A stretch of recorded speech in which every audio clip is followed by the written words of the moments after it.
Let's find the volume of this 3D object.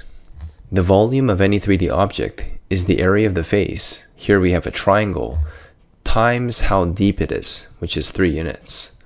So let's find the area of this triangle. The area of a triangle is base times height divided by 2, and the volume is this area multiplied by how deep it is, times 3. So what is base times height divided by 2? We have base 12 times the perpendicular height is 5 divided by 2, all multiplied by 3. We have 12 divided by 2 is 6, times 5 is 30, times 3 is 90 units cubed. Using the Pythagorean theorem, we know that this is a 5, 12, 13 triangle. The hypotenuse is 13. Indeed, 13 squared equals 5 squared plus 12 squared. So what's the area of the top? This here is a rectangle.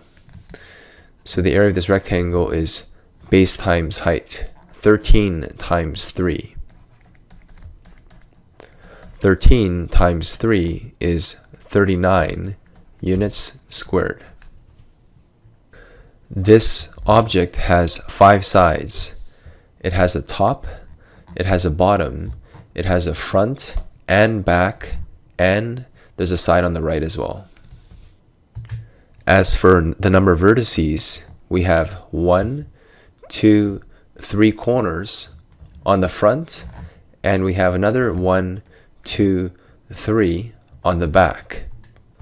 So there are a total of 6 vertices. As for the number of edges, we have 9. We have 1 edge, 2 edge, 3 edge, 3 plus 3, front and back. As well, we have another 3. We have 1, 2, 3 edges forming a 3D depth.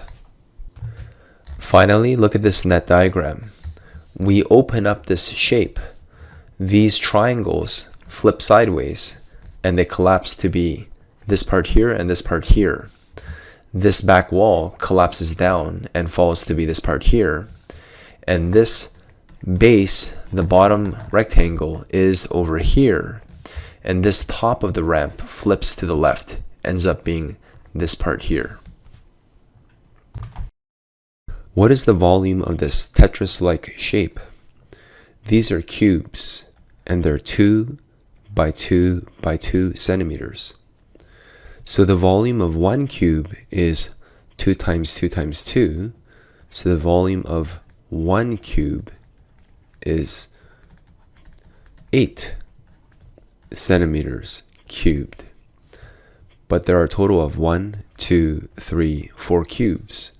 So the total volume is 8 times 4, which is 32 centimeters cubed. So here is one possible solution for a net diagram. Let's draw this in 3D. This here is the bottom of the Tetris cube, and that corresponds to these 3 squares here. Now imagine the front collapsing down and the back wall collapsing to the back. So this here is the front wall and this here is the back wall. Finally, we're going to peel this roof all the way towards the right.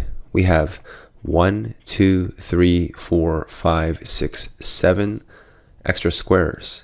And we count them as 1 here, 2, 3, 4, 5, 6, and 7. This entire roof becomes these squares over here.